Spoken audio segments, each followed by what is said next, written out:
Hello, everybody. Welcome to the show on a Monday, post-Super Bowl Monday. I am here. Garrett is here. Hello, Garrett. Hello. How are you, buddy? Oh, I'm doing all right. It's another day. Just another day, yeah. Not really a Super Bowl thing for me. I'm not a sports guy. Yeah. Shocking. I know. Yeah, Isis was supposed to be here, but he wanted to be with his niece. I'm like, great. Take Super Bowl Monday off, you idiot. So, anyways, whatever. What are you going to do? You know, the one guy around here who could talk to you about sports a little bit better than I can. It'd kind of be a little helpful, but no, he'd rather talk to the 1-year-old. So. I'll do my best. Yeah. It's always tough to come on and do these shows when, it's not just sad. You know, most people know I'm a big 49ers fan, a big Lions fan, but big Niners fan my whole life. And whenever they're in the big, the game, the Super Bowl, something like that, it's awesome, but so much of the sport has changed, and so much of the bullshit that goes on before the game, after the game, during the game is just such nonsense to me now. I can't believe I cared so much about it before, and I so don't now. And then your team loses, and it just sucks. It just fucking blows. I know how Lions fans feel. I know how they felt a couple weeks ago. This year felt different. Usually the Lions suck so bad that we're not even interested. We're just rooting for whoever's going the furthest. Yeah, exactly. And so fans of this show or listeners of this show have always been really cool to me about, hey man, pulling for your team. Hey, wishing you luck this weekend, because their team's so far out of it. Well, this year there's a lot of disdain for me and my team, because they beat the Lions in the championship game, and so they're like, go fuck yourself. You stupid 49ers. Which I totally understand. That's all, love and fair. It's all fair in love and war, I guess they say, and sports is the same, so I get it. I'm always rooting, I got buddies out there that are fans of different teams, and if my team's not in it or they're in a different division, the way the league is broken up, I always pull for their teams, just that are like, I know it'll make Tim happy if the Dolphins win, or I know it'll make John happy if the Bills win. It's just kind of my philosophy. That's always been my thing, because I've never been in the sports, but if there's a team that somebody I'm friends with or something, or somebody I likes, I vote for their team. I'm like, hey, sure. What do I have to lose? Yeah. And obviously if that team is going up against my team, it's like, oh, you're fucking dead to me now, at least for this weekend. Stuff like that. But, the amount of people that want to reach out and just be like, fuck you and fuck your team. And I was just like, God, I just don't behave like that. I don't. I woke up this morning and I had a text from Raj of all people. Just said, ha, ha, ha, ha, ha. And he doesn't have a dog in the fight either. Yeah, I'm like, first off, your Cowboys suck. They're the joke of the league anyways. But, all I'm thinking is, why, and I'm like, what? How insecure are you, fucker, that I didn't say anything to anybody. I'm pretty mellow and cool about it. He's like, no, I just want you to be sad. I'm like, ugh, you're such a piece of shit He'll fit in well on the show. Yeah, exactly. I'm like, dude, stand-up comedy is so much different. We're going to be pulling for each other doing a show together. I understand on stage you're a renegade, you're doing your own thing. It's a one-man show, that. Literally. Yeah, but I always want the best for my friends. I always want them to be happy. And comics are just a different breed. They just want to fuck with you all the time. It can be so frustrating to do anything with a comic. I can imagine. Yeah, because they're always. But I think Raj is different in a lot of respects. He's a great conversationalist. But Jesus Christ, can comics just they can't turn it off. And so it's like, oh God, I got to put up with this fucking clown, about all this stuff, whether it's name the comic, they're all the same, where it's just I hear the stories. They're usually. Can I just turn the comedy off for 1 minute? Can I talk to you like a person? Yeah, like a human being. What, please? like a person? Fag? Yeah, exactly. Right. And then you'll get that fag, pussy. I just only don't get bitches it. talk about their feelings around here. Yeah. And so part of me doesn't know if it's just, maybe it's just getting old. Maybe it's just getting old that I don't care about, who's singing the national anthem or what asshole celebrity is going to be in a commercial or, but I don't know if that's just a byproduct. Someone said that to me. They're like, oh, you're just getting old and blah, blah, blah. And I'm like, yeah, but I don't feel that old.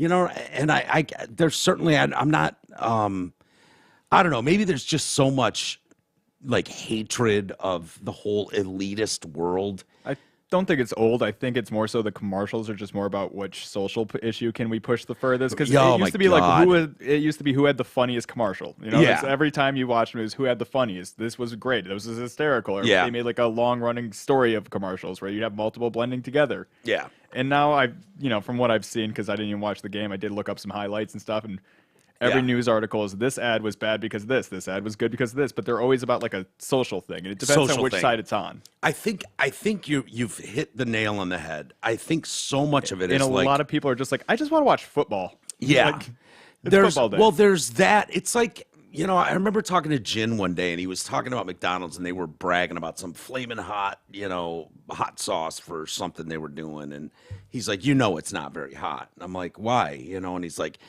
because they have to fall into the 80% of the category where it's like not too hot for anybody and not too cold for anybody. It's got to be in that sweet spot. It's not safe. It's not pandering to the wild extremes like this 20% that wants like the hottest shit that'll burn your mouth apart. Like, no, that's not what they're doing. And that's how corporations used to behave, where it was like, it just kind of appealed generally to the most people possible. The most people. Most people means the most money coming in. Right. And we all got behind that. It was just kind of this vanilla, like, yeah, it could be funny, sort of, but it can't really be funny. Oh, yeah. It can't really push the boundaries. So it's got to be like, you know, the Budweiser frogs or something. You're like, oh, that's cute. There's the Bud Knight. You know, that's funny. It's a guy in a Bud Light Night costume going and giving people beer. Exactly. Or they're doing stuff with animals, and some of it's kind of cute. And you go, oh, I get it. That's unique. That's funny, I guess. It's not really funny, but it's all right. It's commercial funny. But now it seems like they're so pandering to the extremes, whether it's, you know, we're getting a lot of religious commercials now, you know, which... I think I know which one you're talking about, too. Jesus ones or whatever. The AI Jesus one where the whole commercial was done in AI. Oh, was it done in AI? That was all AI art. So you're talking about is that the one where someone's washing someone's feet, the whole commercial? Just somebody's washing somebody who they would disagree with feet. So it's like they'd have an obvious, you know, white Christian lady washing the foot of a Muslim woman. Right. I got their message, but I don't think a lot of those people realize that not everyone's informed on the stories of the Bible and what Jesus did. So it just looked like a foot fetish commercial to me until they said Jesus washed feet. I was like, oh yeah, that was part of the Bible. Yeah. And that's the famous story that even Jesus would take homeless and like prostitutes and wash, bathe their feet and blah, blah, blah. It's a show of respect. All humans are the same, blah, blah, blah. But then we get into this weird thing where it's like, first off, either white people stopped acting. They cannot shoot a commercial now with just like a white couple. Like if they have a black couple in a commercial, that's fine. Oh, yeah. If they have a white couple, that's fine. That's the majority of things. It's just like people with their own race. And mixed couples, I have them in my family. I'm not offended by that at all. I've got two of them, both my parents, basically. But to act like, oh, every couple everywhere is just a mixed couple, or it's like... I'm in one. What do you mean? Marina, she's a Venezuelan Cuban. There you go. Yeah, Cuban, yep. There you go. But that's you understand that's not like everybody. That's not the mass. No. And the way they do these commercials, it's like exclusively has to be a mixed race or a mixed this or and it makes it look like, and I don't mean to bitch about it, but it's like, okay, you want me to notice this, obviously, because there's a direct thing that you're doing. You're throwing this in my face like it's completely normal. Well, it like also you're like you're insane if you're not in this type of relationship. And I'm just like, okay, that's not what I see every day, but whatever, I guess. Well, it used to be also a lot more subtle where they'd have like the black mom, the white dad, and then there'd be a mixed kid running around. That was the commercial family. Now it's like you'll have a black mom, a white dad, and an Chinese Asian kid. baby, and you're like, where the fuck did they get this kid from? Yeah, none of it makes sense, and it's just like, that ain't theirs. Okay, and the other one that I'm noticing a lot too is apparently blind people are everywhere, and now they're taking pictures like crazy. I saw that ad. Yeah, it's great. So you've got a blind guy. I would think blind people would avoid a few things, and cameras being one of them. and maybe I'm way off base here, enough that we need a national commercial during the Super Bowl to be like, yeah, if you can't see shit, this camera will be like, now they're in focus. How do you know what I'm trying to focus on? Yeah, that's maybe I'm trying to focus on the flower behind the people. But it's got to shove it in my face. And so blind people are apparently taking shit tons of selfies. Well, they're going to look at them later. Yeah, of course, right? Seems like something they would do. I can't wait to see those when they get home. Yeah. And it's like, okay, so what percentage of the audience are we playing to now? Are we showing off your new capabilities, or are we pandering to some group that I don't? Well, the whole ad was to advertise one feature on their phone that only caters to one very specific group of people that is not around. And also, it's a feature that's been on phones forever. You can just turn on talk to there's been blind features on your phone since the dawn of smartphones that will read to you what's on the screen of the phone. Yeah. And now I would put AI in it. Yeah. So there's a lot of that. I noticed it during the football season. They couldn't wait to brag about some new helmet they have that helps the blind. I'm like, is there a lot of blind people playing football that I wasn't aware of?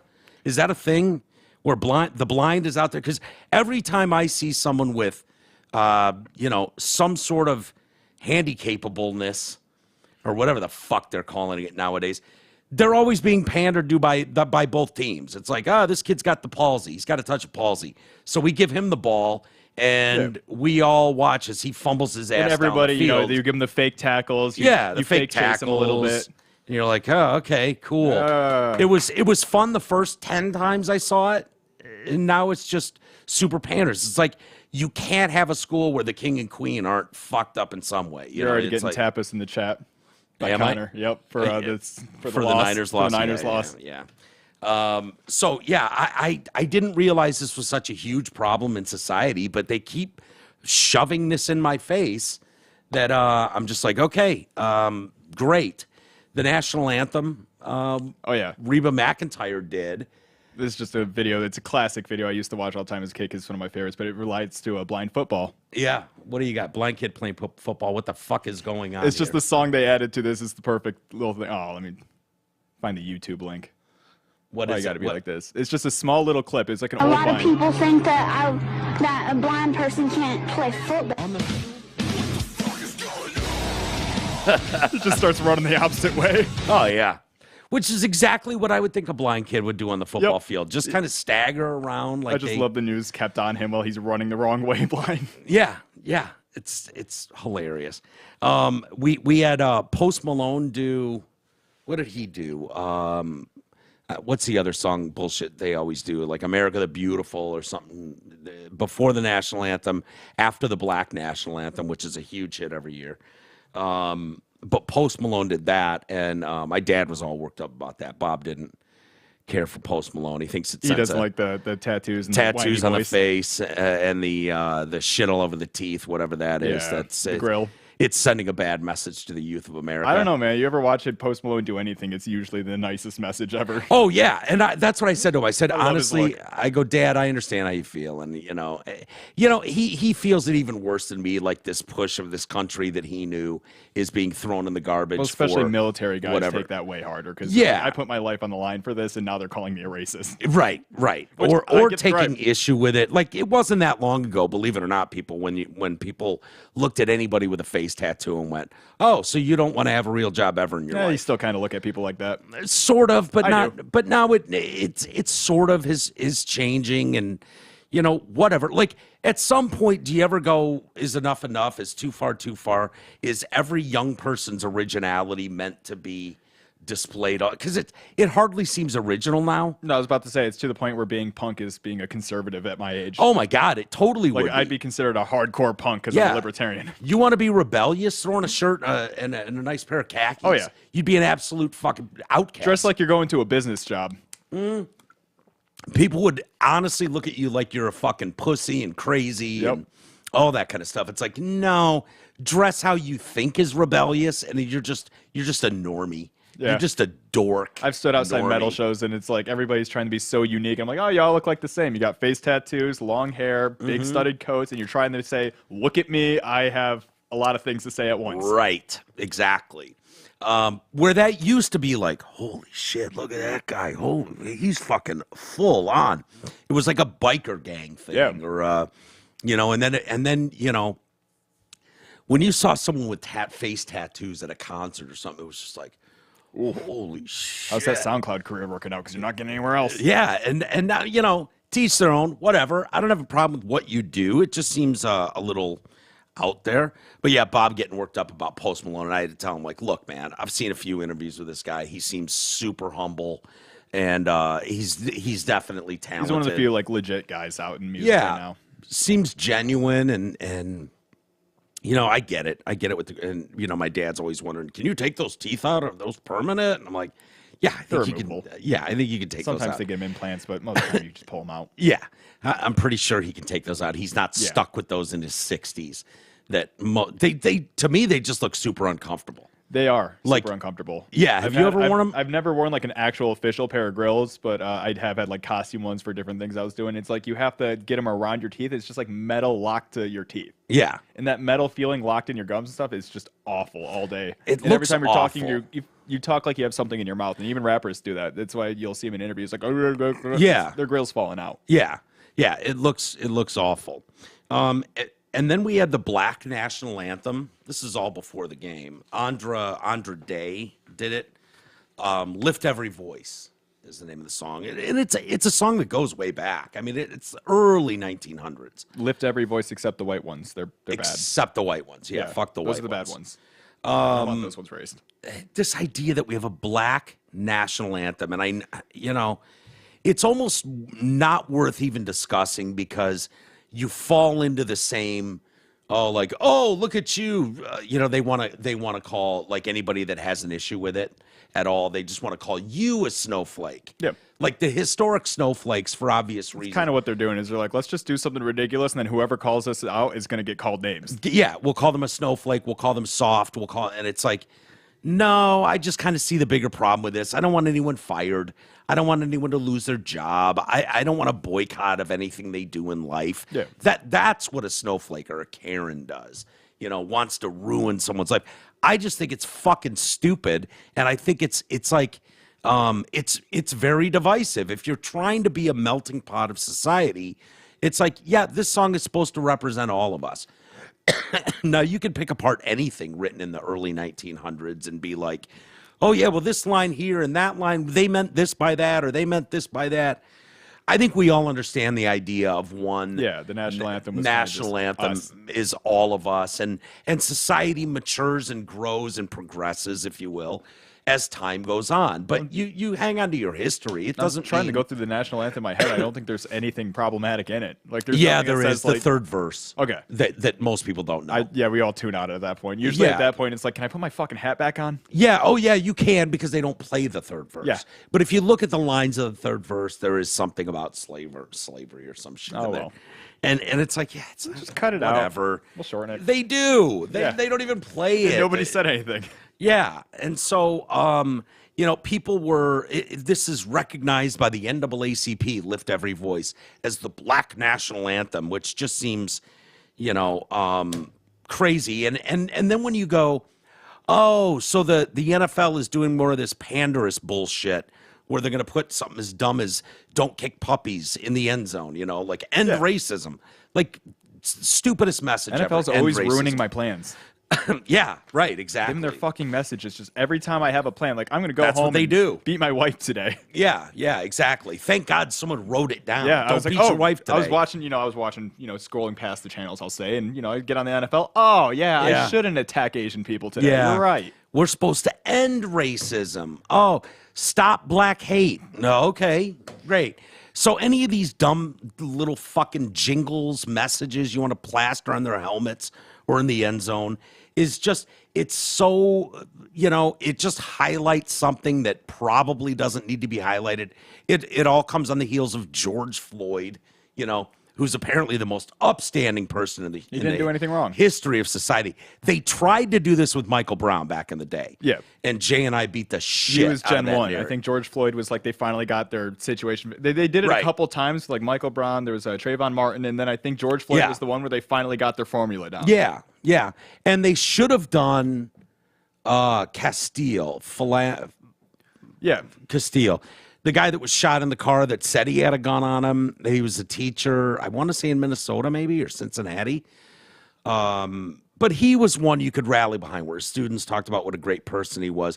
Like, there's nobody that's making great comments about George Floyd, and sure as shit not Michael Brown. Yep, it was Philando Castile. Philando Castile, yeah. And that was a tragic situation where a cop, and maybe it was unconscious bias on some level. He saw black skin and panicked that, oh my God, all black people are violent. And there's certainly a lot of evidence out there that would, if you wanted to believe that narrative, that would bolster that argument. Plenty of video out there every fucking day reinforcing that narrative, that stereotype that these people are to be feared. They're constantly ripping women's wigs off and beating the shit out of each other and shooting each other. If you want to go down that road, you can go down that road pretty fucking far. Oh, pretty easily. You really can. So lift every voice, knowing when it was put into place and the reason why. You said right before we started, like, oh, maybe we need a gay national anthem too. Yep. I mean, if that's the road, and that's not a silly argument. No, it's coming. Right. Y'all talk shit now, but Cher's playing NFL next year. Yeah, right. Cher, you mentioned George Michael. God rest in peace. Lady Gaga. Yep, the Gaga's coming. Whoever it may be, and it's like, well, Asians have been under attack since Corona. Can we have an Asian national anthem? Like, do you see where this can possibly go? So every fucking group doesn't need a national anthem. We don't need to take 45 minutes before the game. The one national anthem. Like, hey, you're in this nation. Here's your national anthem. Here's your anthem. If I was in Canada, I'd be singing "Oh Canada." Yeah, they're all dated. Most of us don't know half the words to them. Nope. But this is the one bullshit that represents all of us. And you perform that song. There's some people that are gonna cry. And it is what it is. But then we start going down this road, and all it does is start fights. And you see him here. So Matt Gaetz, Florida representative, Matt Gaetz, big fan of the left. They love him too. He tweeted an exchange he had with his wife that he would not be watching the show because they're desecrating America's national anthem by playing something called the Black National Anthem. Yeah, it was on in the background. I didn't see it either. Megyn Kelly wrote, the so-called Black National Anthem does not belong at the Super Bowl. We already have a national anthem, and it includes everyone. A lot of other Twitter accounts started piling on. There's no such thing as the Black National Anthem. If you have a problem with the American National Anthem, feel free to leave. Another said, no such thing as the Black National Anthem. The end. Former receiver Chad Johnson, Ocho Cinco, praised Day's performance. Holy shit, Andra Day absolutely killed. Lift every voice and sing. Did she? I didn't. Her backup singers did well. Sure. Yeah. Others mocked. Time for the obligatory. Why are there two national anthems? That's so divisive. What's a Black national anthem? We're all American. Tweets. Yeah, I'm sorry. You need a better argument than that. Yeah. That's the problem, is people bitching about it. Why are people bitching about it? Well, here's the thing that I don't think they're realizing. The people who do the Black National Anthem are pushing all that. They don't realize that what the internet's going to do is they're going to grab that and just start putting it over videos of black people doing crime. Yeah. That's just what it becomes on the internet. Exactly. I guarantee you a week later, I'm going to see a bunch of little compilations of people breaking in the stores and doing all sorts of crazy stuff with the Black National Anthem on loop. Yes. And it'll become a parody of itself, is what it'll become. And then look at the news stories. America's more racist than ever. Blah, blah, blah. Because you're 100% right. Because we're cracking jokes. Yeah, exactly. And it's an easy one to crack jokes on. All you have to do is put the audio on something else. That's it. That's the whole joke. Post it. Done. Yeah. We'll do it forever. Seems stupid, and it just seems like an area they don't need to go into. No. You want to do that at the black church? Fine, whatever. Do it where, but to act like, oh, this is mainstream, which is exactly what the commercialization of sports is. It's meant to be not the extremes on the left or the right, but it's meant to be just like kind of like the middle, like the 80% middle of the country that just want to watch a good football game. They want the country's best performers to entertain them. You look back historically, I don't care if they were black people or white people or women or men or gay or straight. Yeah. They fucking crushed. You look at Prince doing the halftime show, yeah. or I mean, it's amazing. Michael Jackson doing the halftime show. Like, it had nothing to do with politics. It had nothing to do with, it was like, this is the best display of our country's biggest sport that we can put on. And, you know, hundreds of millions of people are going to watch this. We're going to give you the best entertainment that America has to offer. The halftime show in the NFL used to be the clip that I sent to people from other countries to show them how cool America was. Like, we got it, because usually with some big grand display, you'd have the big jets flying over with they get the stealth bombers out, scare people. Yeah. It was always the coolest thing ever. You'd be proud of your country after one of those shows. And now you're Hell like, yeah. Like this Usher one that just happened. It's like, I know. I had some people like Usher, and then what did they have? Who came out with him? Ludacris or something. And it's like, what year is this? 2008? Like, this is the best you can do in 2024 for the biggest entertainment spectacle in, as far as America's concerned. There's nothing bigger than I'm trying to think of what hit there's Usher's the Super Bowl. Usher, I didn't recognize a single song. That's fine. I knew Usher was popular. He was a to me, Usher was always and I've seen him in 1,000 interviews, and I'm always like, yeah, he seems like a cool guy. You know, he seems like a level-headed dude. I have no problem with him at all. But when you're talking about that stage, in that moment, it's like, when was Usher's last hit? Honestly. It was Finding Justin Bieber. That was his last hit, was starting Justin Bieber's career. 2012? Yeah. Something like that. Time. So, even earlier. To me, he's like what Fish is to the Grateful Dead. Right? Yeah. He's not the Grateful Dead, but if you're a Deadhead and you want to kind of get that vibe, you want to get that kind of scene at a concert, you go to a Fish show. If you're a big Michael Jackson guy and you want to get that vibe and you want to see those kind of dance moves, Usher might be your guy. Or Corey Feldman. Yeah, there you go. Corey Feldman, sure. But Usher, it's like Taylor Swift would have worked way better. Taylor Swift would actually make sense. Yeah. You're talking about mainstream America, appealing to the mass audiences. I know a lot of football fans. They probably would have been scared of her. Like, it probably would have been one of those things where it's like, of course Taylor's playing she's got a dog in the fight. She's going to do a 49ers or not, Kansas City Chiefs thing. I would have been fine with it because even I can recognize Taylor Swift's the biggest star on planet Earth right now. Oh, yeah. You know, you get Beyonce when she's the biggest star on planet Earth. You get Gaga as the biggest star on Earth. You get Katy Perry as the biggest star on Earth. You get Usher as what? The biggest star from 2008? Not even. Like, because he wasn't even the biggest star in 2008. No, he wasn't. He was never some crazy. I don't even know how that happens. Like, Usher. And honestly, I'm not hip to what the kids are listening to these days. I don't even want to be hip to it. But I swear to God, there's got to be, like, this would be a perfect year to have someone like Taylor Swift do it. You go, she's got the biggest tour in the world. It's, I don't know who else you would put on there, but Usher seems completely out of date and out of style for me. And it'll go down as the most boring halftime show ever. It will. Yeah, I'm looking at the top 10 selling artists of 2023, and you could have pulled any of these people. Top selling artist 2023 probably would have crushed it in the 2024 Super Bowl.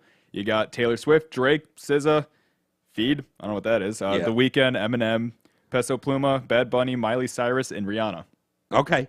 There's a lot of names. Like, you could ask, Rihanna's pretty non-controversial. She does great shows, really good live shows. Yeah. I think she's done it before. Have a special guest appearance. Do Love the Way You Lie with Eminem. Oh. Yeah, there you go. Get Eminem out there. Is it Love the Way You Lie? Yeah, that was their song. Yeah, I think so. Yeah. They've had a couple. God, I love her voice. Yeah, she has a great voice. Incredible. You could got Drake out there. He could be doing his little jerk-off thing. Yeah, he could do the airplane jack off my giant dick thing. I know The Weeknd did it 2019, so he might be a little too new, but... Yeah, and Eminem did it last year, was it? Maybe. Was that last year with Dre and all them? I still think it's funny Taylor Swift and Drake were the top-selling artists of 23. And you already had Taylor there. You could just brought her up on stage. Mm-hmm. So that didn't make any sense to me. And then you've got... anyone else tired of Ken Jeong, by the way? A little bit. I keep seeing him pop up. Ever since The Hangover, he just does commercials. He's in everything. He's in everything. Yeah. And him walking off stage during his who did they have? Rudy Giuliani on, Guess the Voice or whatever, that fucking The Masked Singer or whatever dumb show he's on now.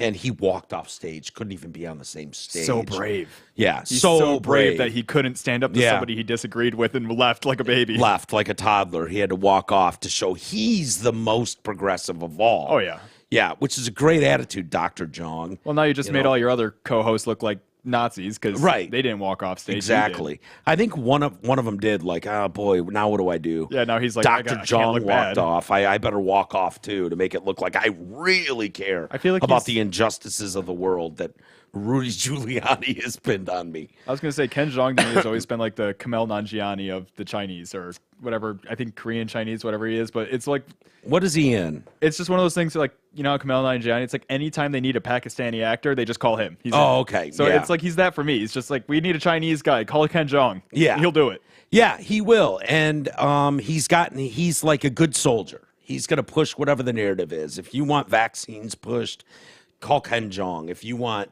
someone to defend Fauci, call Ken Jeong. If you want someone to bash a conservative and storm off the stage, Ken Jeong's your guy. He's that useful idiot that he's on board for whatever. We are getting some shit, by the way, because the Rolling Stones played a recent Super Bowl, but that's different. I feel like the Rolling Stones sold a lot more than Usher. Like they're a timeless band up there with the Beatles and stuff. Yeah. Like I feel like a timeless band's a different type of deal. Right. That's like Metallica, Pantera, the Rolling Stones, the Beatles. Like those are bands that you can play 20 years from now and they'll still be popular. Yeah. And the Rolling Stones, so they taking issue because I said American? No, because we said Usher was too old, and they said the Rolling Stones are an older band. Like, Oh yeah, but the Rolling Stones are so iconic. Yeah. They're that's there's a handful of those bands. When you're talking, you mentioned Beatles. Paul McCartney has done the Super Bowl. Oh yeah. Rolling Stones, The Who, like these are. They're legacies. The legacy bands. Yeah. Exactly. Metallica would fit in there. 100%. I don't know that Pantera would. I'm a little biased. In the metal side, yes. I listen to a lot of metal, so I put them as legacy for metal, but yeah, but they're not going to have a lot of radio hits that would appeal to the masses. Metallica can do that totally. But. Metallica could. They would never have Metallica, I don't think. Or maybe we're getting closer. But, Prince, Michael Jackson, Beyonce, Eminem, like those are like living legend performers. Usher, honest to God, I couldn't tell you a single Usher song, and I don't know that people are dying for Usher. He did one with Lil Jon. It's very popular, and everybody knows it, but it's that Get Low. And that's think the only song I know by Usher is Get Low. And it's only because Lil Jon does the most offhanded, like all the time throughout that whole song. It's kind of where they all come from. Yeah. Well, so Popeye's Chicken, who went with the Asian guy, they went with Ken Jeong for their commercial. I thought the commercials, the ones I saw, I thought were lame as shit. And again, maybe it's just me. Maybe everybody loved these. These seem like the most boring. Like, just throw a celebrity in there. It doesn't matter. Yeah. And this idea, because it used to be really cool when you saw like a really like an A-lister and like A-lister in a stupid commercial, and it was like it caught you off guard. Now it's just like stuff as many A-listers as you can. Who cares if the script is any good or if it fits? No one cares. No, they wrote the script before they got the actor. That's why Ken Jeong did it. Right. Yeah, just insert Ken Jeong here. Or you've got State Farm with the Arnold. Yep. We're going to play on his broken English neighbor, like a good neighbor. State Farm. Kind of clever. I get it. Like a good neighbor. But the joke was done after the first time you said it. Right. Like, okay, cool. I get it. You can't say neighbor. I did like the end of it with the with Danny DeVito kind of reprising the twins. That's a twist. Yeah. Christopher Walken running into people doing impressions of Christopher Walken. Everyone has one. Yeah, and that to me, okay. I'm guilty of it. Yeah. Do you do a good Christopher Walken? Not a good one, but I just every once in a while, if I'm looking for something, I'll be like, I'm trying to. If I heard his voice, I could be able to do one. I do the watch thing all the time. Like anytime I need to find something, I like. Oh yeah. My dad had this watch up his ass for 5 years, and it's awful. I can't do a Christopher Walken. No, you can't. But that's okay. But everybody knows the scene. But everyone knows the scene, and because I said it slowly, they know who I'm talking about. Yeah.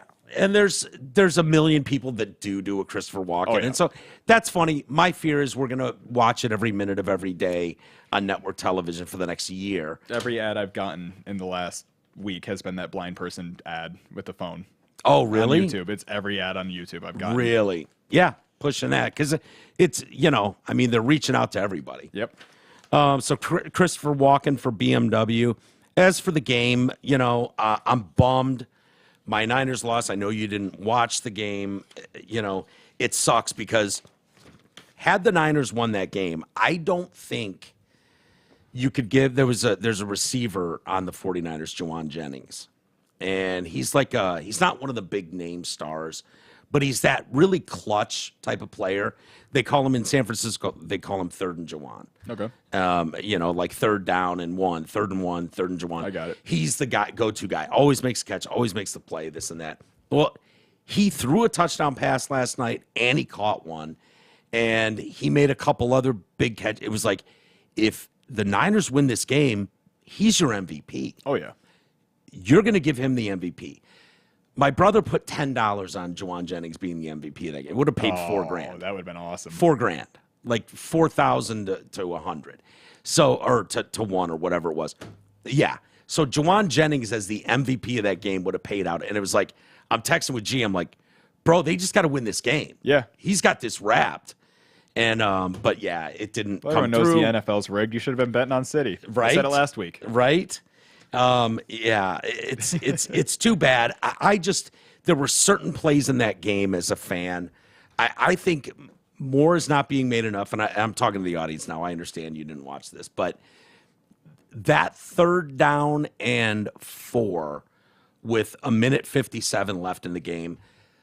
This is where I wish I had Dan Campbell as my coach. This is where, you know, go for it all the time. Dan Campbell, gamble. Yep. Gamble, Campbell. Like, you pick up 4 yards there. You have 2 downs to do it, 3rd and 4th down. You pick up 4 yards there. You run the clock down to nothing because the Chiefs only had 2 timeouts, and you kick a field goal. This was Dan Campbell's thought when playing the Rams. Under no circumstance am I giving the ball back to Matt Stafford. Yeah. I am not going to have Matt Stafford rip the heart of this fucking city out on my watch. And if that means I got to go for it on 4th and whatever, and I trust my players, and I'm going to have Amon-Ra St. Brown run his route, I'm going to have Jared Goff fucking hit him in the numbers, and we're leaving. We're taking fucking knees. We're not going to punt this back and hope our defense comes through. The Niners with 3rd and 4 in field goal range in a tie game, don't give the ball back to Patrick Mahomes. No. Patrick Mahomes is not only the greatest player I was going to say, in all of football. Somebody who's on the outside of sports, yeah. I know the name Patrick Mahomes because of how good he is. He's incredible. And if you give him an inch, he will rip your heart out. He just will. The Niners played well. Their defense played well. Their quarterback, that everyone thinks is a game manager, played his ass off, played well, was not there. You can't even point a finger and blame anyone. You can't go, oh, wow, this guy did it. There was a fluke turnover that led to an easy Kansas City touchdown. Basically, the only one the Niners gave up in regulation was a fluke. Fucking ball hits off a guy's foot. I mean, it happens. It's football. What are you going to do? But, you know, I think you go, no, we are Dan Campbell in this. We got 2 downs to pick up 4 yards, and this game is fucking over. You don't go to overtime with him. And then in overtime, when you've got 4th and goal from the 3 or whatever they had, you don't kick the field goal. I'm sorry. But Mahomes is 100% going down the field, and he's gonna win that game. He just is. That's what he does. He's done it time and time again. The Niners had every chance to win that game. I'm happy for the season they had. I'm thrilled for the season the Lions had. Yeah. I think the Niners are on the down. I really do. I think they're getting older, and they may have just missed their window. I wanted them to get that one more Super Bowl before this thing kind of falls apart. Hey, the Lions are on the up. That's what I was about to say. Yeah, they are. Niners might be on the down, but after this season, I've heard nothing but the Lions are on the up, and people have got – there's like a different energy around Detroit. I don't know how often you're driving around like Detroit area, but like the billboards Not very, but like the billboards are like go Lions, things like that, like before they lost. And it's like a different energy in the city where it's like everybody was actually like a lot more positive because our sports team was winning. I just do a lot of work with different companies around there. But like you get on a job site and these guys are talking about the Lions and they're all shaking hands, guys from different companies. Oh, you see that Lions game, you know? Yeah. It was like genuinely people around the city were just happier. It was I think we need these wins. Yeah, we do, and they're coming. Most people thought the Lions were a year too early. Thank you. Were a year too early. I did too, but you never know. Yeah. You never know. And there's a lot of luck involved. Both Kansas City was pretty healthy and the Niners were very healthy. It's very rare to get guys, but then you have fluke plays like probably the third best player on the Niners defense, Dre Greenlaw, linebacker. He's a missile. Okay. And the first half, he just owned Travis Kelce. Travis Kelce had 1 catch for 1 yard. Oh. Yeah. I don't want for him. Yeah, that's the guy. Oh, my God. Well, Dre Greenlaw covered him. Dre Greenlaw is running back on the field after a turnover on down, or not on downs, but a punt or whatever. And he's getting ready. He's fired up. And so all the offense are, special teams are running off the field, and the defense is all running on the field. He takes 2 steps onto the field and blows his Achilles out. And then the CIA hit him with a dart in the back of the leg because Kansas City has to win. Exactly. So that Taylor Swift can promote the new president. Dude, you say that. I know. I keep making that joke because you keep making that joke, but it's all I've heard about today. It's so absurd. It's so absurd. I know other people are saying that too. It was in the script. Oh, I'm like, yep. I've been yelling at people as a joke. Like, I keep fucking idea how many people would need to be involved for that joke. And then all those people, not one of them to spill. Yeah, like, hey, here's the script. We leaked it. Yeah, it's silly. But whatever. Even guys in the league are having fun with it. Like, oh, yeah, the script, whatever. They make jokes about it. They know how absurd it is. Oh, yeah. But to have that dude go out, and then it was like, oh, all of a sudden Kelsey's making plays. It's like, yeah, the guy that was covering him like a blanket and holding him from 1 catch for 1 yard just blew his Achilles out. Not in a play, not just running. Just jogging out of the field. Boom, the whole thing pops and he's done. You're like, that's you gotta be shitting me, huh? That's how quick it happens too. Like, you can end a whole game off one guy just. Yeah. And so I'm not saying that did it, but sure as fuck didn't help. No. Sure as hell didn't help. So yeah, I'm very bummed. I appreciate all the people that reached out to me and were like, "Hey, man, I was pulling for you. I know it's your team." I thought about reaching out, saying like, "Hey, I heard they lost, but I was getting up for work. It was like 7 a.m. Like, he's probably asleep." Yeah, and you don't. I'll see him later today. You don't need to do that anyways. I know a lot of people. I would have been like a sappy thing. I would just been like, "Hey, sorry, your team lost. Anyways, what time should I be there?" Yeah, exactly, and that would have been fine. No, there's so many people that reach out to me, and that's fine. I don't care, but. Usually I want to be left alone. I need 24 hours. I had a dad who was a sports fan. Sometimes when your team loses, you're best just leaving the room for a while. Yeah. They don't want to hear anything from Nope, they don't want to hear shit. Yeah. It can't even be related. It could be unrelated. They don't want to hear anything. It's negative right there. Yeah. But I'm quickly becoming one of those that fucking hates the Chiefs just because of how good they are. Just how good. Not the Chiefs. The Chiefs don't scare me at all. Patrick Mahomes, how good he is. Yeah. That they're just... luckily as an NFC fan and, with the Lions and the Niners, you only need to worry about one of those teams at the very end of the year. That's it. And, it would have been interesting to see what the Lions team would have done against this Chiefs team. I would have liked to see it. Yeah, a lot of us would have. And, it's funny. I was talking to my mom yesterday and she's like, "How you doing?" I'm like, I'm fine. I feel like we blew an opportunity here. But, on the inside, he's like, "I lost both my teams back to back." Yeah. Well, so did she. My family all roots for the Lions and the Niners. And my mom's more of a Niners fan. She's like, I'm still sick from 2 weeks ago. I'm like, yeah. I think a lot of people around here are, So she's sitting there in San Francisco, rooting for the Niners. But she's just mulling. She's still not over the Lions loss. She's still fucking bummed about that. Like, what could have been. Well, that's the thing, too, is because they were such an underdog in that even, like, people who are not Lions fans were rooting for the Lions. Like, crazy. Oh, yeah. Oh, it was such an underdog. Dude, the Lions, whole nation wanted it to happen. Outside of your home markets for the teams in the postseason. So that would be 8 cities. Okay. Everybody else in the country was rooting for the Lions. Oh, yeah. Everybody. Because they've never been there. Like... People love that. They love to build you up and then tear you down. Everyone loves a good underdog story. It's like the best-selling movie of all. Any sports movie that sells well is an underdog story. Yes. Yeah. We need to get some blind hero on the football field. Yeah. What the fuck is going on? Can't get that out of my head. It's so, yeah, I feel it. And she's like, I'm more bummed about the Lions losing the championship game than I am the Niners losing the Super Bowl. And I'm like, yeah, I feel you. Do you remember the story we were doing a couple months ago, that fucking Deadspin The guy's name is Kansas Karen. City Chief kid. Yeah, the guy's name is Karen, which was fitting. Oh, that's unfortunate. Carron. That's the guy that wrote the story, the black guy that only sees race and everything.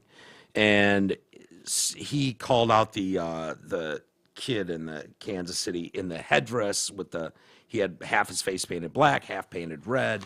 And he, was very careful in the way he photographed that, or the photograph he took that only showed the black part of the face makeup. Yep. Got it right here. Yeah, you got it up there? I'm working Go ahead and pull it up. So the parents of that 9-year-old, just sickening. This would not have been accepted years ago at all. People would have absolutely destroyed this fucking adult Karen clown for attacking a 9-year-old boy like this. But in this country, we don't. No, we're going to double down and act like, oh, yeah, he's got a real solid point. Well, we're going to see how solid a point he's got. And I hope this motherfucker gets sued into absolute disgrace. Oh, yeah. Absolute disgrace. And hopefully he will. So they've sued the sports blog Deadspin. And I hope these fuckers go the way of Gawker at this point. Get sued out of business. Yeah, just go right out of business for you. You want to be this reckless with your editorializing? Yeah, I put up the actual a photo of the actual kid from the front and one from the side. Yeah, it looks like blackface from the left, but you look at the front, that is black and red like his team. Yeah. Do you know how to share that? Yeah. So that the audience can see it. Not that they haven't seen it; they've obviously seen it too. But if you want to pop it up at least for a second, there you go. So, Deadspin senior writer Karen Phillips used a screenshot that isolated a frame where only the black was visible in order to maliciously and wantonly attack a 9-year-old boy and his parents for Phillips' own race-drenched political agenda. And that there's no other way to look at it than that. This guy, everything this guy writes out is a race-drenched political agenda. And it's disgusting to read about and see. You can usually just laugh at it, but that's the reality. That's exactly what he's doing. So that quote is in the defamation lawsuit filed Tuesday in Delaware State Court. The article was titled, "The NFL Needs to Speak Out Against Chiefs Fans in Blackface Native Headdress," and claimed that the child had found a way to hate black people and the Native Americans at the same time. And with the wombo combo, that's what we call it. Yeah, this is infuriating to me. I'm sorry, infuriating. Me too. So fucking, it's just disgusting. The problem, according to the lawsuit, the problem with Phillips' article, literally none of it was true, and so they called the kid H.A. I don't know what his full name was, but they're just giving him initials. They do it a lot with these. Yeah. Did not wear blackface. He's a child, and until Deadspin and Phillips' malicious accusation, it never occurred to the 9-year-old that a person could hate another for the color of their skin. The truth is, his face was painted in Chiefs team colors, black and red, split down the middle, just as myriad fans and team regalia have for decades. Nor does the kid hate Native Americans. He is a Native American. Boy's father belongs to and this was the best part of this, the whole thing to come out. The grandfather coming out? Oof. Because usually it's like, okay, it was in poor taste, but, he didn't mean it. You know? But this coming out was the best part. The best part by far, and so damning for the article, because you didn't do enough research. No. You didn't go out and you didn't even talk to the family, like, hey, why did you do your kid like this? Yeah. But if this had just been a dorky white kid in a headdress with black face and red face, you'd still go, you're a fucking asshole for calling this 9-year-old for racism, and he clearly hates blacks and he hates Native Americans. That's why he wants to look like them both at the same time. So that would be egregious enough. If it was just a dorky white kid like that, and you're singling out this little white kid, but to find out that he's not only Native American, but his family's super involved with the tribes in the area. It's like, oh shit! Like they actually got skin in the game. Yeah, exactly. Red skin in the game. Exactly. Yes. The boy's father belongs to the Santa Ynez band of Chumash Indians, one of my favorite tribes of Indians. I like the Ojibwe. The Ojibwe are great. The masturbatory practices of the Ojibwe cannot be denied. Never. But the Chumash Indians are right up there. Maybe Cherokee as well, but the Chumash, great set of Indians. Big fan of the Pontiacs. Yeah, you like the Pontiacs? Yeah. Sure. Especially the Fiero. I owned one for a while. Did you really own a Fiero? Yeah, I had a Fiero for a minute. Yeah, most chicks owned a Fiero. Sure. Oh, I loved it. Yeah, I had a girlfriend that owned one. They're pretty sweet. They are pretty. For poor people's Corvette. For laying down and looking up at a Prius, it's a car. Yeah. It's definitely one of the cars that ever exist. It doesn't seem like it'd be super safe in a It's not. in an accident. No. Seems like it'd fall apart pretty quick. Hey, I noticed that guy's wearing the same shirt. I was as about me to in say, that is this a picture. conspiracy? Because Yeah. you both got the Santa Cruz going right Yeah, now. Is that you and the in background? black. They make this in all colors. No, you got the black one. Same logo and all in same spot. This is the beach my grandma used to take me to when I was 5. I've got a couple of Santa Cruz decks. Do you? Yeah, it's a skateboard company now. Yeah, That's all yeah, people know it for. Yeah, not there, not in Santa Cruz. It's Nope. just surf shop. Yeah, a surf shop and but that logo's everywhere. You see that logo everywhere. So yeah, the boy's grandfather serves on the tribe's board. He did not wear the costume headdress because he was taught to hate at home, as Phillips alleged. He wore it because he loves the Chiefs football team because he loves his Native American heritage. The lawsuit said the damaging allegation against an innocent child was motivated by a political agenda. Phillips used the concoctive narrative to claim that this is what happens when you ban books, stand against critical race theory, and try to erase centuries of hate. Yeah, we should all try to erase centuries of hate. Why would you want someone hating? hating? The poster boy of erasing centuries of hate. Yeah, sure. Accusing people of engaging in racist acts has long been Phillips' MO. His career is based on it. His recent articles include Ryan Tannehill's support for young Titans quarterbacks depends on if they're white. Okay. I don't even know what that title would mean. So he's only going to support quarterbacks if they're white? We know why Simone Biles doesn't get the same attention as Taylor Swift at NFL games, because she's black. No, because she doesn't sell multi-platinum selling albums. No, she doesn't. And she's relevant once every 4 years, barely. And she's a little midget that flips around on a pole that barely anyone gives a shit Exactly. about. That's could have why. thrown a different black artist. Rihanna, good example. Another top 10 selling artist of 2023. Yeah. Also black. Could have thrown her as an example. Yeah. No, that wouldn't make the argument work. That wouldn't fit the it has narrative. to be somebody that nobody knows about. Yeah. So first off, Simone Biles is relevant every few years. Last time she was relevant, she quit in the middle of the Olympics and kind of took a knee on her country. Sorry, maybe it was mental health, whatever. I like my athletes who are strong and can finish the competition. So, yeah. And Simone Biles trying to say that the narrative this clown Karen is trying to compare is Taylor Swift and Travis Kelce. So the number one selling artist with the biggest tour on planet Earth today, dating arguably the best tight end to ever play the game. The one who just won the Super Bowl. Yeah. Dating versus Simone Biles, who is married to a fucking backup Green Bay Packers player. That's the same. That's totally the same. It's the same. So these happen to be white. Yeah, but you left out one big part. They're also both fucking legendary superstars. Yeah. Like, okay, so the black guy doesn't play much, and his black wife midget that does flippy flips on a bar once every 4 years is not nearly as relevant nationally as Taylor Swift is. Are you fucking kidding me? I don't get it. Silly. But when you're trying to shove a narrative, that's what you get. Stuff like that. The Chicago Bears haven't won a playoff game since Lovie Smith. Their next head coach should be black. Tell that to the Lions. Yeah. Yeah, exactly.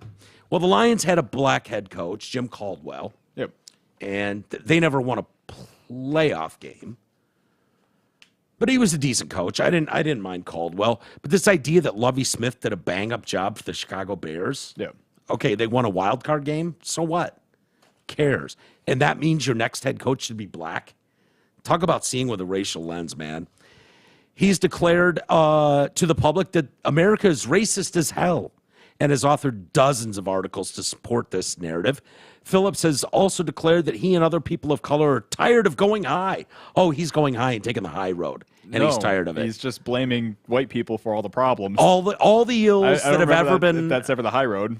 Yeah, he just blames all America's problems or any problem in his personal world is all on Whitey. Well, I was going to say, I think he's the victim at everything. The easiest road to take, too, because you can blame white people on anything, and the most white people goes, hey, I don't like that, man. And then, fuck off, Whitey. Okay. Yeah. Like that. Like, what are you going to do? Yeah. White people don't fight back.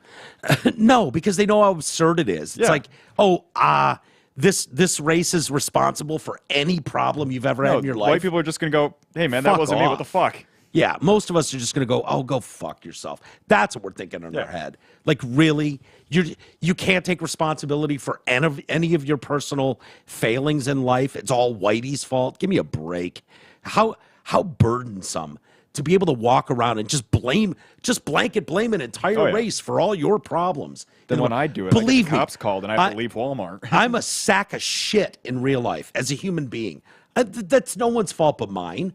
I don't blame black people or Jews or fucking Chinese people. No, whatever I am is what I am because of me.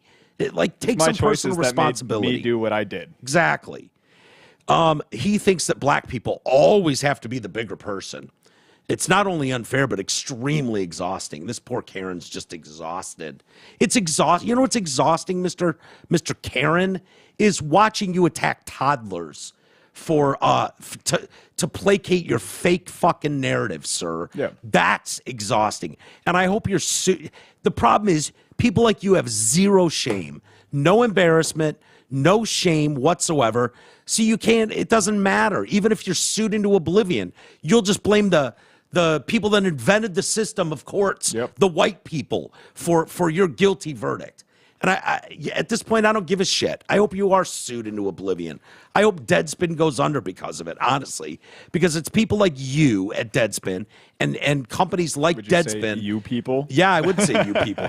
That keep pushing this fucked up narrative that riles up people that aren't normally riled up by stuff. Yeah. That you have such a victim mentality that you can't get out of your own way. It's depressing to watch. And it's unbelievable, and I don't even know what else to say about it.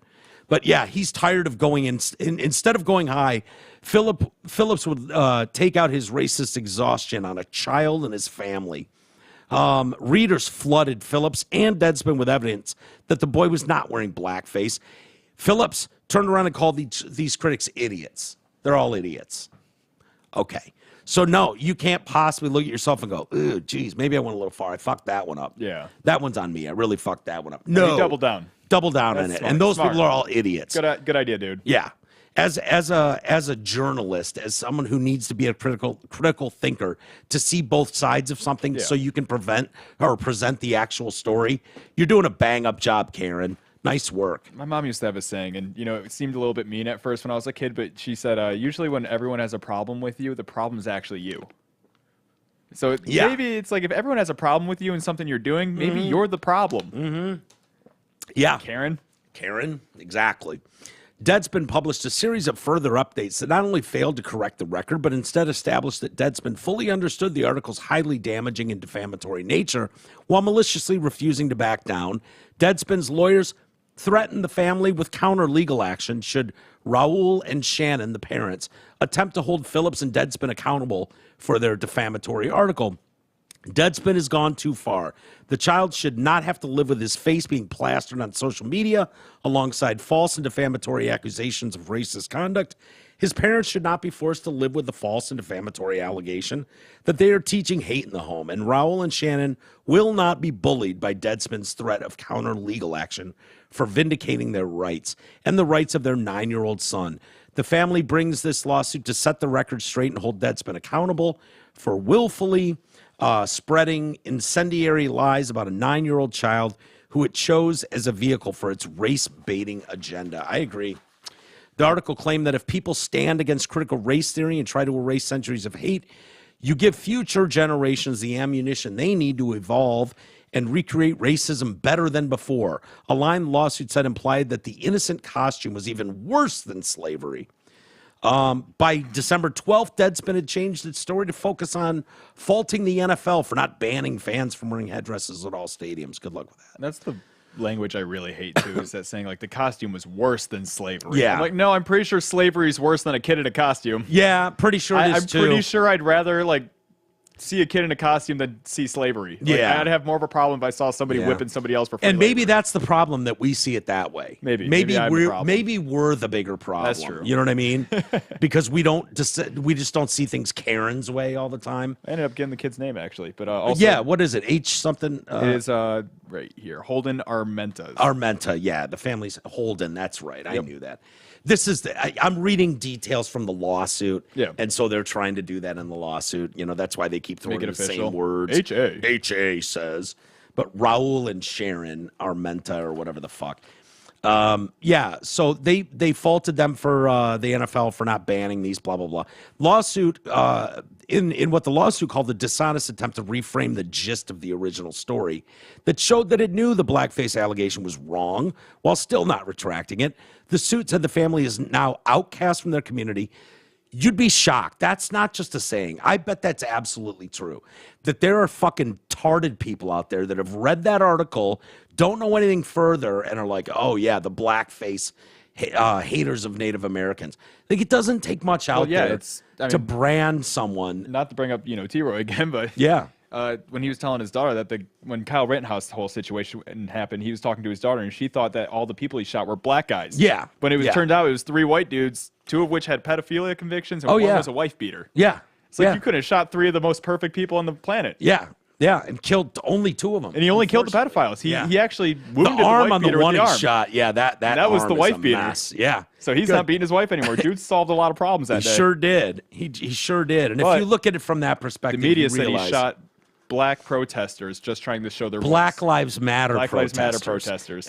And to word it, to frame it that way makes it look to the stupid people that Black Lives Matter means they're all black people. I read those and I'm like, oh, there's going to be a lot of people who read this wrong. Yeah. And they're going to know. And they wrote it like that on purpose because they know. Of course they know. And their editors know. They all know what they're doing. So they're now outcast from their community and is considering moving while the boy has lost the innocence of youth and the deep, unencumbered love of his favorite football team. When he applies to college, Google search results will link him to racism. Deadspin acted with actual malice because Phillips knew the boy was not wearing blackface and noted that he did not reach out to the family for comment before publishing.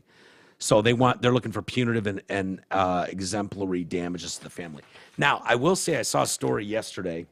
That kid was at the game at the Super Bowl. At the Super Bowl, hell yeah.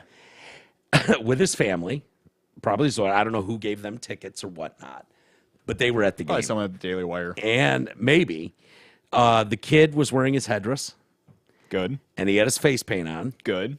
Except yellow one side, red one side, white down the middle. Okay, so or yellow and white with red down the middle. So he's just in red face making fun of the natives. Or he just had a red. See if you can Google it, because that's an interesting thing. Did he do half red face, or did he just do a red stripe up the middle and have yellow and white? But he had 3 colors, and none of them were black. So what I don't know is if this kid wore different combinations of those colors all the time, or if this is like, oh, man, I'm getting tired of being called a racist. See? Yellow, white, and red. So that's him at the game yesterday. There you go. So if you're watching this on YouTube. By the way, Aaron said he turned on, what is that, Super Chats? Oh, he did? Yeah. We should put that at the top of the show.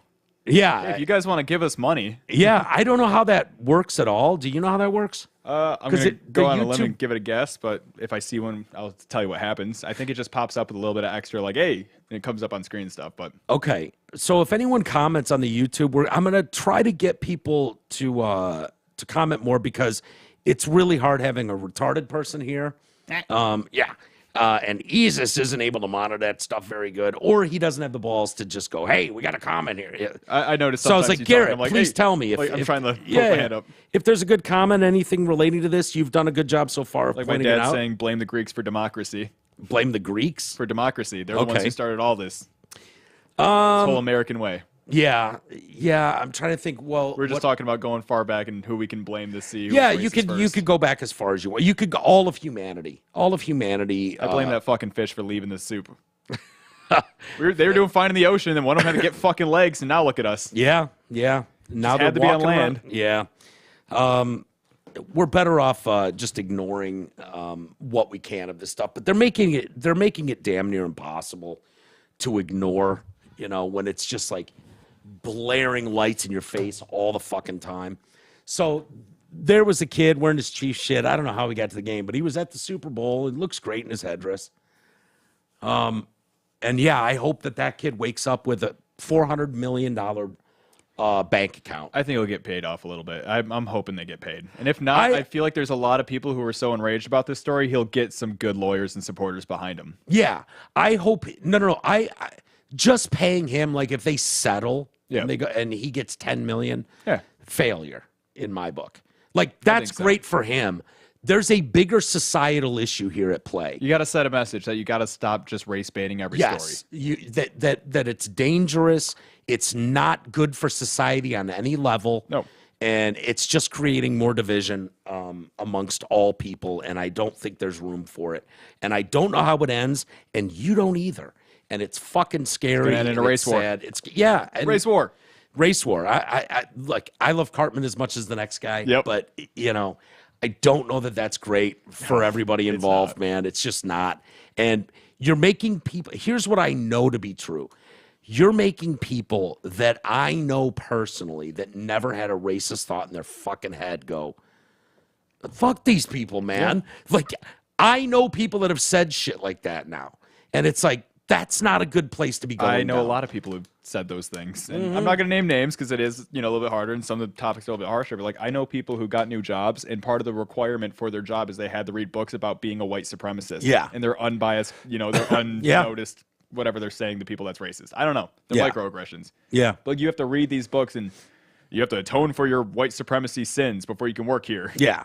Yeah. And there are people who have never been racist in my whole life, have never had a racist thought, and they've only been great to everybody they've ever met. They're the nicest people I know. Yeah. I feel the same way, and I know a lot of those people, and this is not just a black and white thing, because I really am disturbed by the amount of Asians that are popping up now. Like this victim card works. And if it's just like, take the majority, okay, so you just take white people, and then all the rest of us single them out and say, fuck all them. It's easy to jump on board and be like who doesn't want to be coddled and thought of as a victim and not responsible for anything that goes wrong in their own world or life at all times? I'm telling you, man, people need to be careful about how far this goes, because I know lots of people too that never, the gay and trans people that have written me that are like, dude, I was treated as normal could be by almost every person in society. So I was saw. I. Like, that's the reality. No one walked down the street and was just like, fucking faggot, and wanted to beat my, like, it just I've didn't never had happen. that experience in my entire life. No. You know what infuriates them most? I've seen black guys on podcasts and stuff that are like, dude, and I mean like fucking a rapper or a gang member that's like, oh yeah, I've never had a racist incident where someone like treated me out in the streets. Like, it's never happened. Well, Lil Wayne said it the best way possible. Lil Wayne was great when was he talking about the cop that saved his life? No, they tried to get him like, what do you think about Black Lives Matter, blah, blah, blah. I'll find the exact clip because he had the perfect quote for it. Yeah. Well, he's got an interesting story because he was saved by a white cop as a baby. Yeah. And he's like, you want me to just automatically hate all fucking cops and all white cops? Well, one saved my fucking life, so that ain't going to happen. And it's like, good for you, man. Good for you. Not just, it'd be much easier for Lil Wayne to just go along with a narrative and be like, yeah, fuck all them racist blah, blah, blah. But he's got a lived experience that doesn't quite add up to that. But when you hear like transgender or drag queens, whatever, that have reached out to me going, dude, no, there's definitely something in the air now that these people didn't get my opinion on, and they're forcing a narrative and ramming it down the throats of good people and acting like they're the problem. And now all of a sudden I feel like these people have a problem with me when they never did before. And that is the least surprising thing of all to me. Yeah. And, I don't know.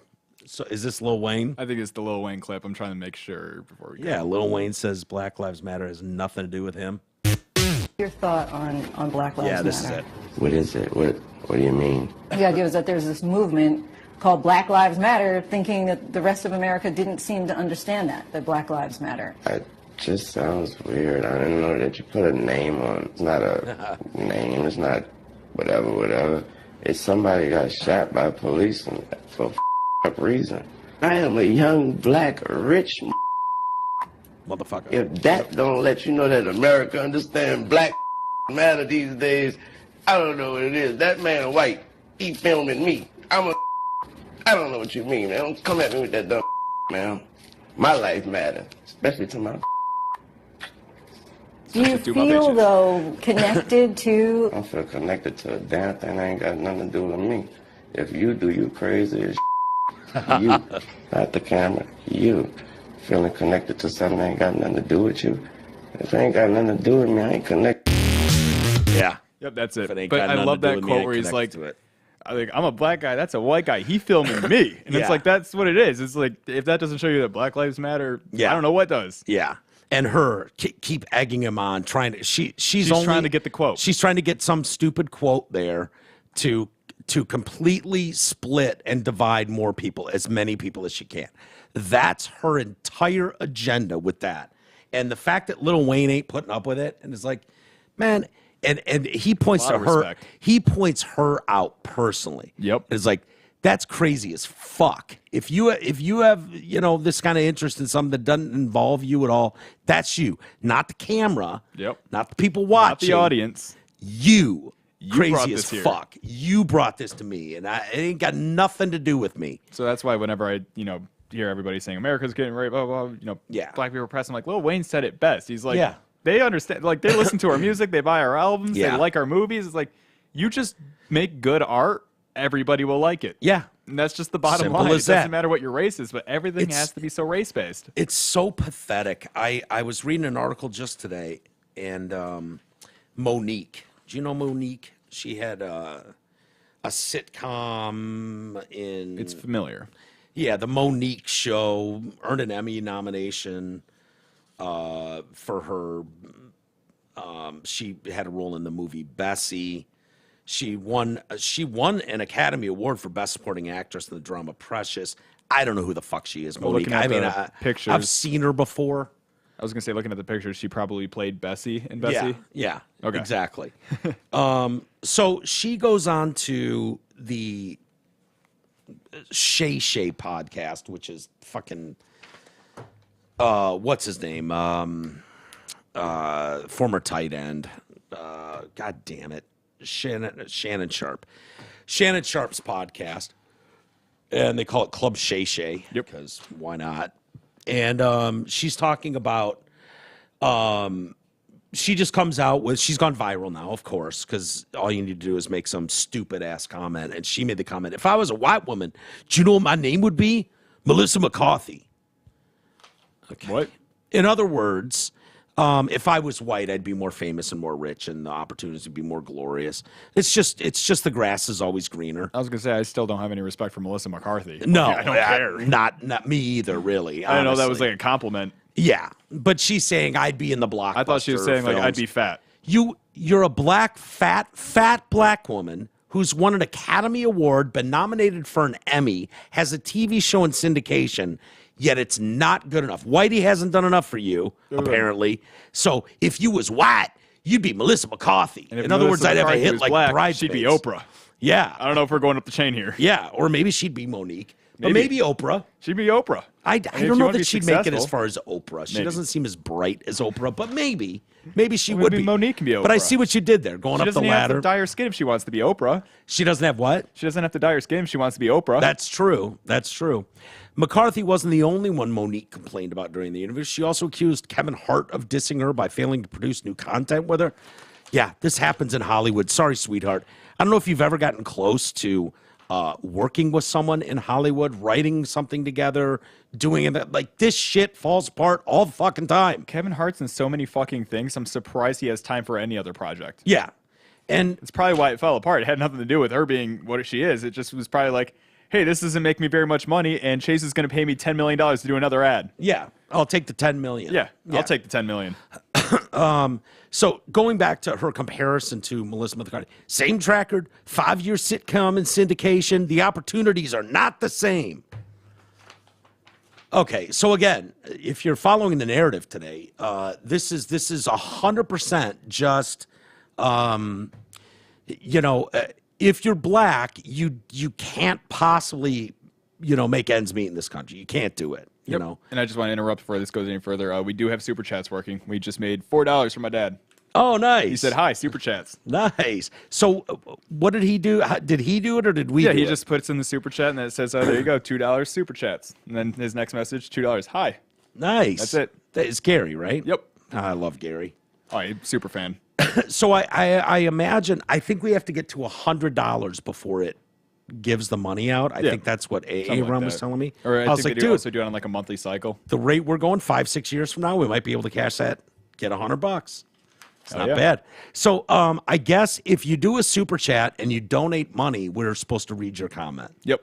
So it'll get priority for sure. It'll get priority. I try and keep the relevant ones up, read those. Yeah. But if you read a super chat, you know what? Tell you what, they read a super chat, we got to get a drop going. I'll just interrupt you right in the middle of something. All right. That way it'll kind of encourage. Have you even turned on the drop machine? I don't know what the password is to the iPad. I'm going to be honest. Don't put it on the air. I just did hand signals of the whole thing. Here, I'll tell you what it is. Yeah, we'll get it later.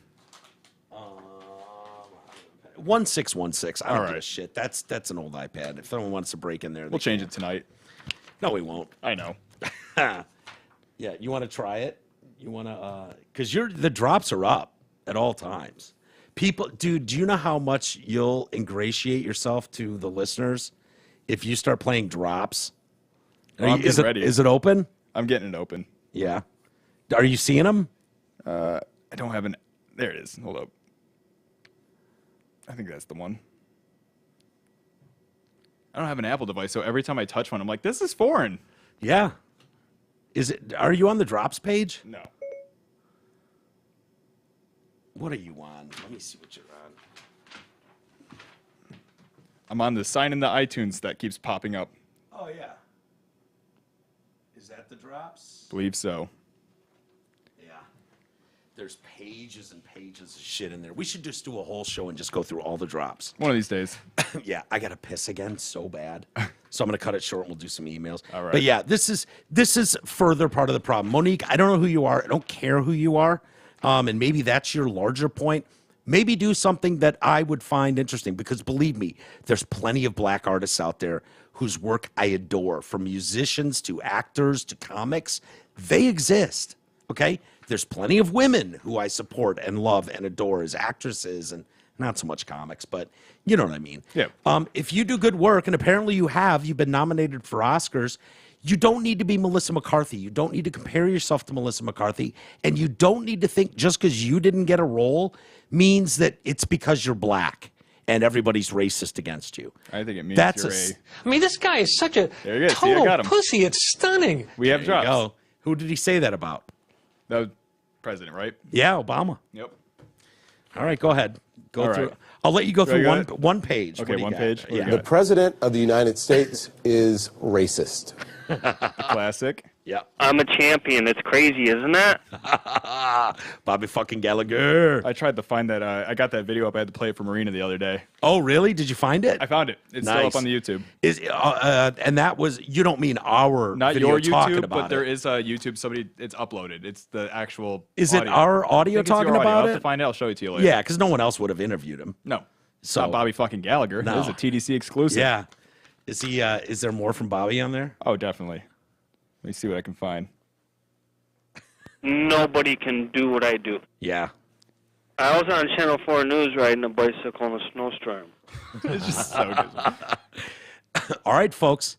He's got access to the drops. This Pressure's is what on. you've bitched about. So if you want to super chat and make up some drops you'd like to hear, if you want to go through the Jerry catalog or you want to go through South Park stuff or some of the jingles, whatever. I don't even know what's on there, but there's tons of shit on there. Oh, yeah. I'll start going through it, too, and Jay's figuring out where kids are everything on is there. so I can kind of like pop in. Yeah. It's great. All right, let's read a couple emails and we'll get out of here because I'm going to piss my pants. I actually did get my medication, so I should be back to normal here in a day or two, but it's been a nightmare. As far as drinking water and pissing all the time, I'm fucking dying, dude. It's crazy. But we did an hour 20. We're good. Yeah. All right. You've really gone to the dark side. one show a week. Yeah, we lost power. James. It wasn't our fault. Come on. No, come on. We lost power. You're all right. And I think we did 2 anyways. Or did we only do one? No, we only did one last But then week. I did a bunch of extra content. I did some this weekend. How about you sign up for the Patreon, James? James might be a Patreon he member. I'm not sure. But for those Patreon members or fans of Drew and Mike, I did some shit this weekend. I found one with Ray and Pete, and we went deep into Ray and Pete stuff. Fucking hilarious. And it even goes into Red from the Tube Bar. Yep. Oh, my God. Aaron Ring also just donated $2. He said, you do have to read these balls. Thank you, AA Ron. That's AA Ron, by the way, Aaron Ring. Great guy. He was dead to me. His wife was dead to me this weekend. Uh-oh. Dead to me. She was wearing I caught her. She was trying to hide it probably, but I caught her wearing a sweatshirt that said something like, Go Taylor's boyfriend. Uh-oh. And I was like, you are fucking dead to me. Not only a Chiefs fan, but the worst kind. We're back to being besties now, but yesterday was a really rough day for me and AA Ron's wife. One show a week. Then you rag on those poor sanctuary seekers in New York. That cop should have had backup, or don't bother those poor fighting-aged freedom fighters. Officer Walters wouldn't have even let those bastards get within striking distance. They give them guns for a reason. Yeah, Officer Walters would have would have gone to town on them. You would have been like, how can I help you tonight? Put the gun down! Fucking, I would have seen the color of their skin and just been like, that's it! Yep, right through the window. Freeze! I will fucking end you where you stand, you cocksucker! Yeah, I got to get that guy back out. Potpourri email, okay. Miguel, Woke Bay and Easus on the podcast is awesome. Hey. Make sure levels are corrected when you've got them both in studio, please. Yeah, the problem is I keep the Woke Bay down at ease levels because Garrett, Woke Bay, Garrett speaks like a normal human being. Where's Easus? Talk like this. So when they were sharing a mic that very first day, that's why we ran into that problem. 2, Marvel movies. I like the first few movies, but all the CGI BS gets old. Oh, my God. This is from Jason. Jason, I agree with you wholeheartedly. I can't do the fucking... It just seems so cheap. It does. The CGI BS gets so old, and it has gotten some for a of it's long good. time. I watch a lot of breakdowns of CGI and how they do all it. And some of it's like really well done, and these guys will go into the Marvel movies like they're just lazy. They just ship it out to a farm, It's basically. video game stuff. Yeah. Technology is what it is. Pretty much. Yeah, some of it does seem lazy, and some of it seems amazing, but they're punching each other through city buildings. The story just lacks. Yeah, you're naming all the things, Jason. You must have listened to me for a while because these are my complaints. You punch someone through 10 city blocks of buildings, and then all of a sudden one elbow to the nose and they're out cold. Like, get the fuck out of here. Every movie does that. Yeah. After I tapped out on Thor, I only watched the last of Endgame just to see how it ended. It pisses people off when I tell them I watched only Endgame on a plane with subtitles on. Dude, isn't that's really funny you say that. I told my dad I watched Mission Impossible on a plane, and he was fucking horrified. He's such a nerd with big screen and the audio. He's like, you watched it with shitty fucking plug-in Apple earbuds, and you watched it on a screen this big? Are you crazy? Check out The Boys on Amazon Prime. A great show about superheroes you can get behind. It's all right. I think someone has told me about The Boys before. Is it? They're very good with their violence. They tried to make like an adult superhero show, and they do a good job at doing that. But I started losing the plot, and I kind of lost interest after a while. But it's one of those things where if like you stick with it, you get into it. And I just could not stick with it. I was doing too many things at the time. I feel like if I it sounds gay as shit. I'll be honest with you. The Boys. Hi, we're here for The Boys. Yeah, it's definitely not gay. Nothing wrong with the gays, but I don't know that I want to watch a whole documentary on the gays. Boys. It's a TV series, like a superhero series. I'll check it out because this is like the third or fourth person, unless it's the same one over and over. That's recommended The Boys. Just fucking watch it. 3, renovations. Please tell me you're adding bidets to the Walters Manor during renovations. Not yet, but I might add one. You should. I know we got one. Do you? It's fucking best. It's life changing. It's life changing. Yeah. Randy said it best. Fine, you want to just keep I thought I was shit all over your asshole. That thing does things to me that man can't do. Now you're going to ruin it for me. Don't fucking ruin bidets for me, Garrett. That's my job. Good day. I said good day, Jason. All right, let's get out of here before we go. I got to try and find some drops because we're getting the requests now. Okay. Well, if they super chat, we can do them. Yeah. I just want some guy wants a Jerry, and I haven't heard this in a while. Docking is the insertion of one man's glands into the foreskin of another's. Yeah. Doesn't miss a word. Yeah, Jerry is the best. And my dad wants some My Pillow, but I can't find those, so I'll just yell at him through the phone like Mike Lindell. Oh, Mike Lindell, yes. Yeah. Michael, the duck's warmth the duck's body kept me warm or whatever. The duck's warmth saved me. Yeah. How about tomorrow we go through that? Yeah. So we can go through the bank, think about what you guys want to hear. Super chats are going to get priority. Oh, yeah. I'll say that. I'll tell you what, I'll see what I can interrupt with. I'm literally going to piss my pants if I sit here for 1 second longer. So let's get out of here. Thank you, everybody, for joining us on this disastrous bummer of a 49ers losing Super Bowl day. But hope you had a great day. Easus will join us tomorrow, so it'll make doing the drops even easier. So. Oh, yeah. All right, everybody, have a great day.